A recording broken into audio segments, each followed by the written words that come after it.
Good morning and welcome to the Knit Shift episode 21. My name is Laura and today is Thursday, August 20th, 2015. If you're new here, welcome. This is a podcast where I talk about knitting and yarn, and if you're coming back, thank you so much for spending some of your day with me.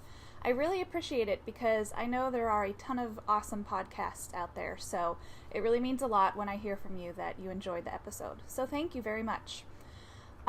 Show notes can be found at thenitshift.com, which is where this episode will live. It's on iTunes, YouTube, and you can also find it on the Ravelry boards. We have a group called The Knit Shift over there. Please come check us out. We have a knit along going on for just a couple more weeks, which I'll talk about in a few. I'm on Ravelry as Yarnstormer, and I'm on Instagram as Laura Mahalski, and they should be in the down bar if I play my cards right. So, this knit along. We're in the waning days of it. Everyone has been really awesome and posted beautiful projects. It's been a baby knits or baby crochet project knit along. It started June 1st. It goes through August 31st, so, less than 2 weeks left. I believe we have about 68 or 69 entries right now.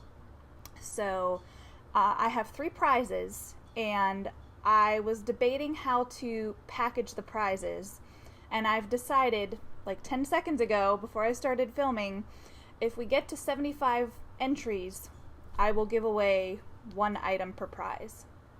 Because I feel like odds of 1 in 25 those are pretty decent odds. And if we don't hit 75, I will combine 2 of the prizes. So I'll get to the prizes in a second. But as for the knit along, like I said, it's a baby knit along. Any single baby project can be entered, knitting, crochet, except for baby socks. If you knit a couple pairs of those can count as a single entry. We've had some really gorgeous sweaters. We've had some Minion, the Minion movie. We've had some Minion accessories created. Really gorgeous stuff. A couple blankets. You guys are blowing me away with these knitted blankets. Just really gorgeous stuff. I can't wait to go through and highlight some of them when the knit along is over. I'll do that on a future episode. So without further ado, here are the prizes. We have a bag, very generously. There went my lamp falling. Just a second. Everything is balanced on the ottoman of this chair, so it's a little wonky. We have this lovely bag generated by Knitty Kitty Bags, which is an Etsy shop. And I hope you can see it's balls of yarn as sheep, and it's got a zipper pull, which is not a unicorn as I originally thought, but a little kitty cat. I'll hold it up here.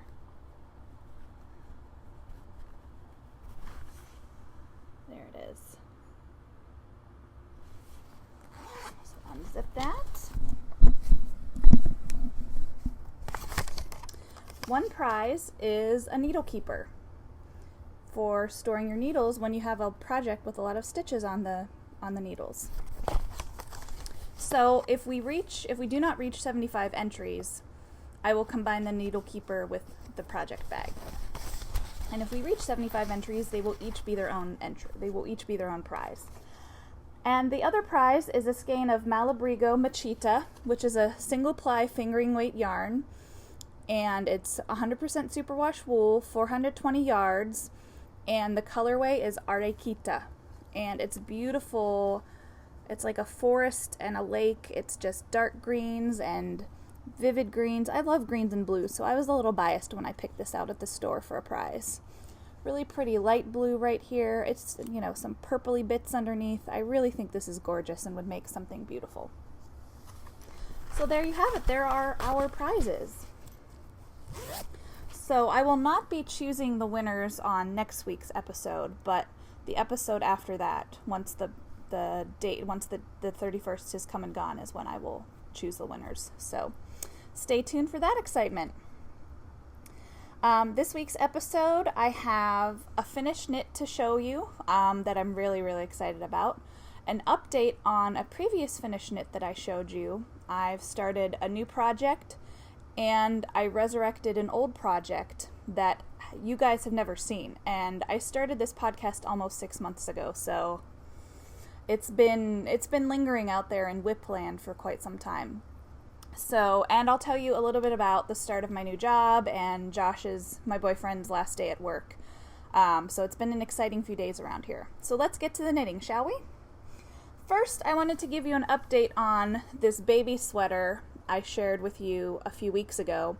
This is a baby vertebrae cardigan, and I knit it out of, I'm blanking on, Denali sock? I'm blanking on the yarn name right now. But when I knit with this, the yarn bled on my fingers quite a bit, and I was really worried when I blocked it that it would not, that it would lose a lot of its color. And I'm happy to report that when I washed this and soaked it, no color came off. I think it was just a little bit in the motion of the knitting is what made the color rub off on my fingers. So, do I have the name right here? I'll pull it up on Ravelry. I'm sorry. I wanted to prove that the yarn wasn't going to, I fretted, and in the interest of fairness, I wanted to show that it actually turned out okay. Pagewood Farms Chugiak hand-dyed sock yarn, and the colorway is Fabulous Fall, and it really is fabulous. It's reds and oranges and browns, and this is for a baby girl who is coming in November. And I just thought it would make the sweetest little cardigan. And so this is washed and blocked, and I'm really pleased with how it turned out. So Pagewood Farms Chugiak, even though you bled a little onto my fingers, you turned out okay in the end, and I'm really happy for it. And I won't be there when this person receives it because she lives a little bit of a distance away from me, but I have friends who will be there to give it to her. So I'm excited to see all the knitwear this baby's going to get, because the mom-to-be is a knitter as well. So yes, this was Baby Vertebrae, a free pattern by Kelly Brooker. And there's one last look at those beautiful colors. Okay, that brings me to my FO. And I mentioned on last week's episode that I was knitting this shawl, and I said, I hope I finish this before the end of October because I really want to wear it for I'm taking a little trip with some knitting friends, and I really wanted to have it when I go to a fiber festival in the end of October. And I don't know I was kidding myself if I thought I couldn't get it done by then, because I finished it by Sunday. I filmed Thursday or so. I had it done by Sunday. I was very lucky and had a 4-day weekend last weekend, and I spent a lot of time knitting on this. So without further ado, I give you my Forest Canopy shawl. And it is so enormous, I'm not going to be able to fit it all on camera, but I'll put it on so you can at least see it modeled. I just love this so much. I can't wait for fall weather in general, but I really can't wait to wear this because this is officially the biggest shawl I've ever made. So I knit this out of Apple Tree Knits. Let me pull it up here. Apple Tree Knits plush fingering, and it was the Champagne Gradient. So it went from a lovely, not quite, it was almost like the shade of honey mustard at the top here. And then it lightened out into kind of a pale yellow, well, really a champagne color, and then a bone color, and then it went to white at the very end. And this pattern is Forest Canopy by Susan Lawrence. It's a paid for pattern. I believe it's $7 on Ravelry. It calls for DK weight, but honestly, you could use any weight of yarn you wanted to make the shawl, but just know that your yardage will be different than what the pattern says. It's the kind of lace shawl where you can just keep doing repeats to make it bigger, which is what I did. The pattern says to switch from the lace to the border. Here's the border along here. It says to switch when you've reached 195 stitches in the lace repeats, these diamond, square, whatever you want to call it. I chose to keep going because I had almost 800 yards of yarn, and I did 20 repeats of the lace pattern and had something like 300 to 400 stitches on the needles. So I really think the pattern wants you to do maybe 10 repeats of the lace till you hit 195 stitches. However, toward the end I started getting really nervous about my yarn. I had been weighing it after every repeat, and then toward the end I waited after every row, because this isn't the kind of project where you can go out and buy another skein of yarn in the same colorway to finish it. That's just not going to happen with a gradient yarn. So I played a little yarn chicken, and I blinked first, because as I knit the border, I just decided to cut the border. I don't think it's giving too much away to say the border is the same row over and over. So the border should be a little deeper, but I just cut it off a little early, and I don't think it's any worse for the wear. In fact, I almost like it, because these bottom panels here in between these eyelets, they're about the same size as the diamond, so it almost looks like I planned it that way. So that's my story, and I'm sticking with it. So to block this, I used size 7, US 7 needles, and it really made a beautiful airy fabric. And this was a pretty big shawl when it came off the needles, but then once I soaked it in the Bijou Basin, the new Bijou Basin soak product called, the scent is Prairie Breeze, and it smells amazing. I cannot recommend it enough. I soaked it, and only for about a half hour, and it just really opened up, and it still smells amazing. I love this so much. Before blocking, like I laid it down and I measured it before I got it wet, and it was 24 inches deep and about 55 inches across the wingspan. When I blocked it and pinned it, it grew 10 inches longer. It went from 24 to 34, and it grew 10 inches on each side. So instead of being 55 inches wide, it went to 77 inches wide. So more than 20 inches. So I'll pull it off and try and hold it up so you can see. Here's the one piece in my wingspan, and then when I hold it over here, I still have this draping. So it's a ways longer than my wingspan. So I could not be more pleased with this. My mom actually bought me this yarn at a fiber festival in Pittsburgh, and I love it because, and I just got a little lipstick on the back of it. Of course. It's not on the front though. I'll fix this in a second with some cold water. These are the problems when you like to wear lipstick when you make a podcast. Anyway, my mom picked this out for me, and I love it so much. So thank you, Mom, if you watch this episode.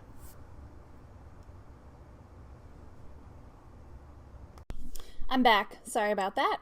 So I had 21 grams of yarn left over in the end, so even though I cut the border short a little, I totally probably could have eked it out, but I was not eager to test the universe and see if I ran out of yarn. So 20 grams left. I will save it for a long lingering sock yarn blanket that I haven't touched in ages. So that brings me to works in progress. So I have something you've seen before. No, that's a lie. You have not seen this. You've not seen either of these before. I cast on, after I finished my forest canopy, I decided to cast on a new shawl. And I have never knit an asymmetrical shawl before. I've never knit a hitchhiker. I've never knit a trillion. I've never knit one of the Miss Babs Weigh It shawls, which actually I don't know if those are asymmetrical. But I've never knit an asymmetrical shawl before, and I thought, no time like the present. So I actually own a skein of Malabrigo Machita, like the prize yarn I showed you a little earlier. And I decided to cast on with a pattern I spoke about last week toward the end of the episode, patterns that had caught my eye. So this is Sailing by Meg Gadsby. I believe it is a $6 paid for pattern. I'm not too far. So here it is so far. And this is, again, it's the Malabrigo Machita. It's 420 yards of a single ply superwash wool, and it calls it a fingering weight yarn, but honestly, this feels more like sport weight. It's very thick. Like, look at the end of the yarn here. It just looks really thick to me for fingering weight. It's not even thick and thin. It's just, it's a very sturdy fingering weight, if not a sport weight. So I am actually glad that I went up a needle size. I believe the pattern called for a 6 and I used a 7. I can't say that I planned it, except these needles are the ones that I used to knit the Forest Canopy shawl, and I was too lazy to change it out to a 6. These are Knit Picks interchangeables. So yeah, laziness wins, and I think the shawl will be the better for it. I generally don't knit a gauge swatch for shawls because I just don't see the point.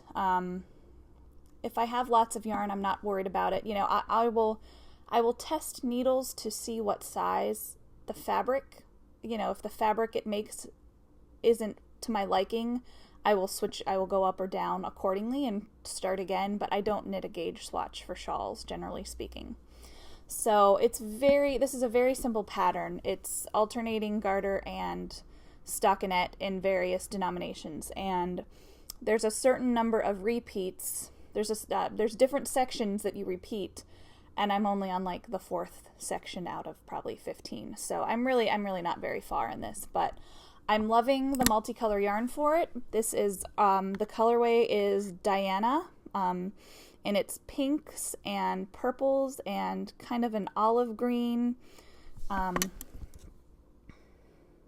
pale green. It's mostly pink, which I really enjoy. I don't knit a lot of pink things. There's some blue. I'm very excited to see how this goes as this gets bigger and bigger. And you know what? I think someone's at the door. That's Josh coming home. Hi, I'm filming. Sorry. No, it's okay. Don't apologize. Sorry. So, okay. So that's one project. And then I have a project that you have never seen before. Okay, so the other project I have to show you is a sweater that you've never seen before. I started this sweater in February is when I started this, and this was before I started this podcast, and I was really motivated, and it's a cardigan, you know, I split for the sleeves, I was on the body, and then I just kind of abandoned it for I don't even know what other things, and then I got sick. I had a really weird case of scombroid poisoning, and you know, one thing happens to another and you forget that this project existed. So in light of my trip to North Carolina I wish it were next month, in October, and this festival I'm going to, I really want this cardigan to be finished. So I picked it up and have been knitting on it since last weekend, and I've made quite a bit of progress. I did remember to put a stitch marker in to see how far I had come. So I've been using my needle keeper. You know, here's the little slit where you put the needles. This is so handy. If you can pick one up at your yarn store, I really recommend it. Also, Josh apologizes for coming in and making a ruckus, as he said, but that's how we always come in to greet the dog. So, anyway. So, gosh, this is my first sweater to show you on this podcast, since this is only my 3rd sweater ever. The other 2 were done before I started making this podcast. So this is a Mama Vertebrae cardigan. I'm hoping I'm going to show this okay. Simple gray cardigan, nothing fancy. I am almost about to finish the 2nd ball of yarn. And here's the back. And if you see this orange stitch marker, that's where I was when I picked this up last week. And so I've knit all of this, a good 4 or 5 inches. So I'm well on my way to finishing the waist. I'm nearing the waist already. So, and here's all I have left of the 2nd ball. This is shepherd's wool. This is an American-made wool, milled here, grown here. I believe it's from Michigan, and this is available at quite a few yarn stores. This is what I knit my first sweater out of, a pullover called Flax, which, once it gets cold again, I will probably wear on the podcast. This is a nice alternative to Cascade 220.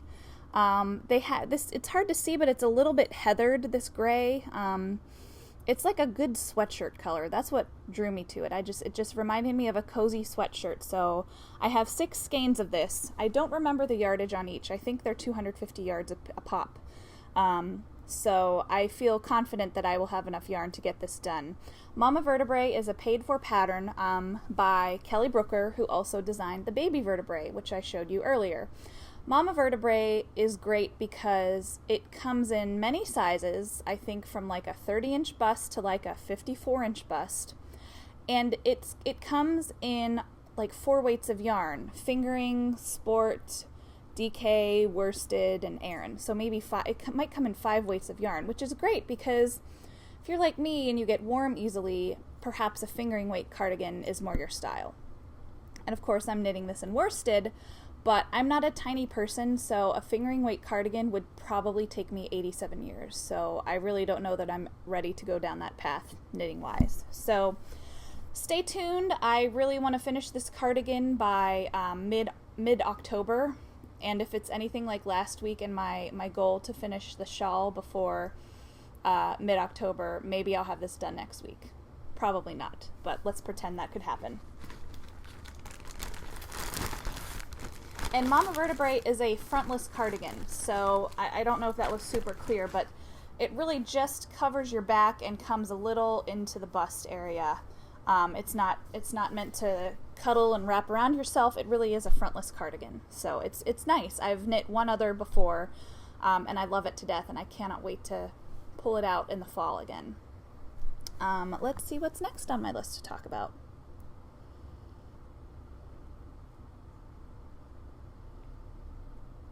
I don't have any update on the socks I showed you last week, the Zauberball socks. I have not touched them. And because this is an odd numbered episode, I will not give you an update on my pie shawl this week. I also haven't touched it. Let's see. Oh, I got a question in the Ravelry group from Melody Stitches, who asks, have I been to a store called Crochet Corners in Norfolk?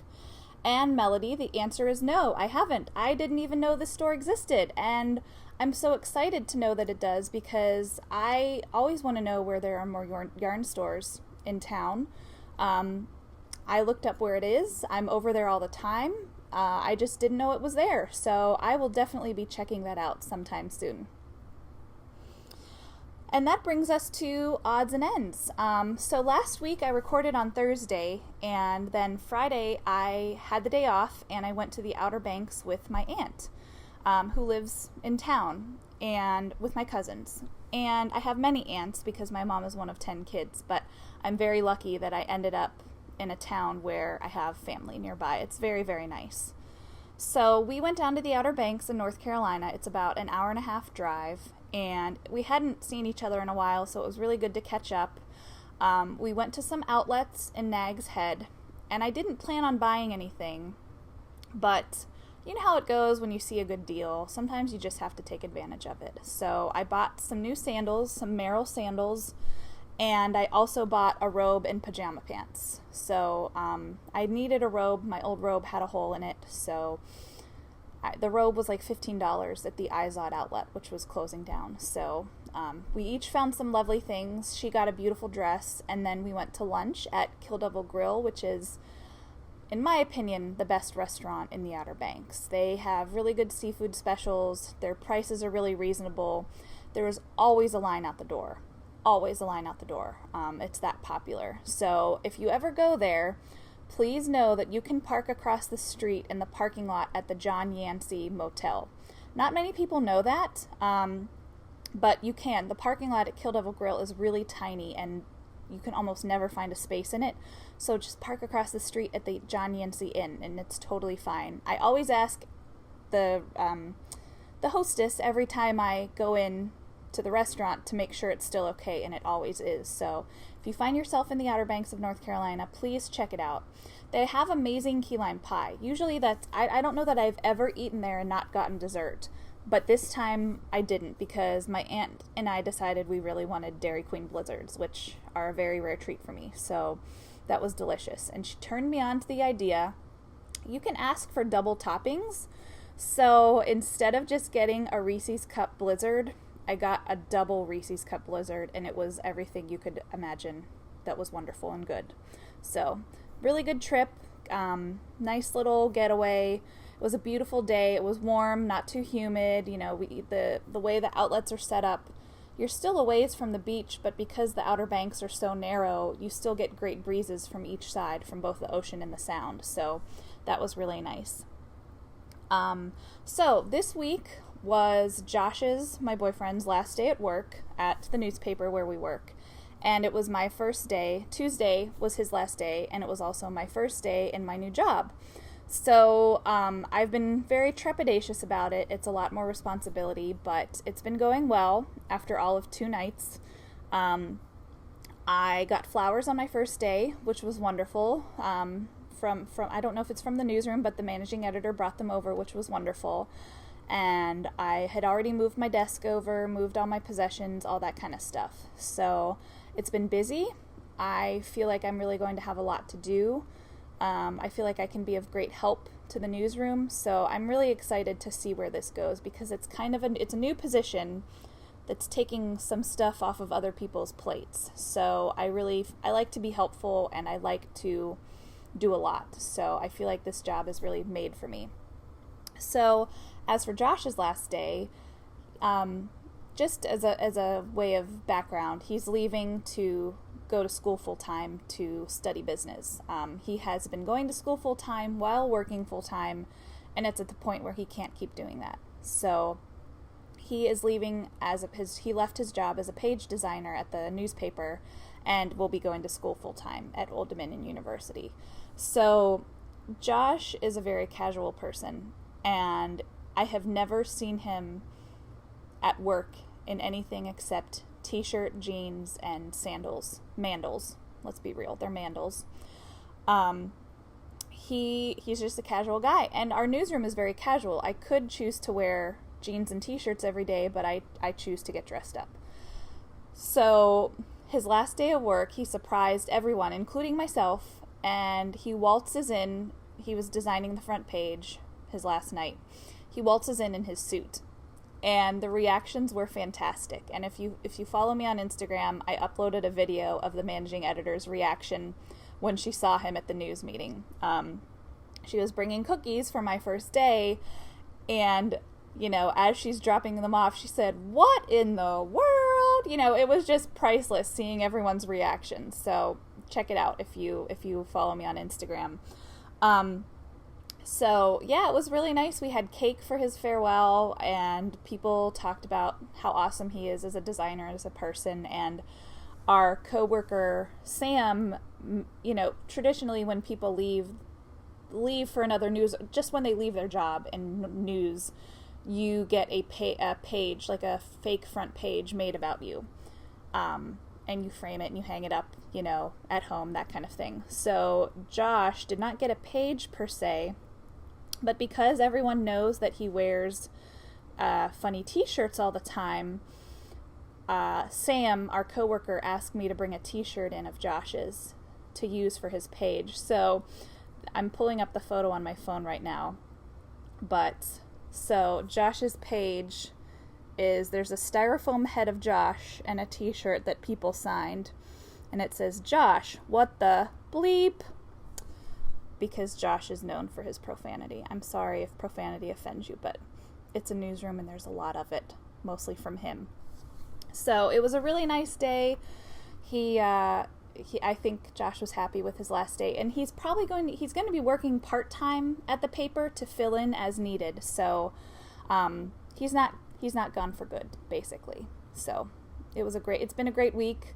It's going to be a busy time for us, exciting time as we transition to this place where I am working and he is at school all the time, so we'll see. I was able to come home and have dinner here last night, which was great. I had made chicken tortilla soup in the crock pot. I will share that recipe on the show notes.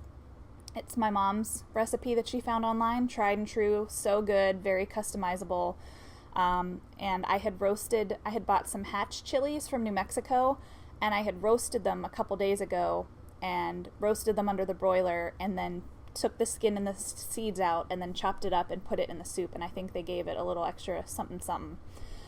So we have lots of leftovers of that. So it was great to come home and eat dinner. I mean, I ate quickly and had to go back to work, but it was still really nice. So I hope to do a lot of that in this new job, even though it's pretty busy. With that, I need to wrap things up because I have somewhere to be before work today. So I hope you have a great week. Happy knitting. Have a fantastic time. I hope the weather is great where you are, and let's bring on fall if you're in the Northern Hemisphere, because I am ready for it. I'll talk to you soon. Bye.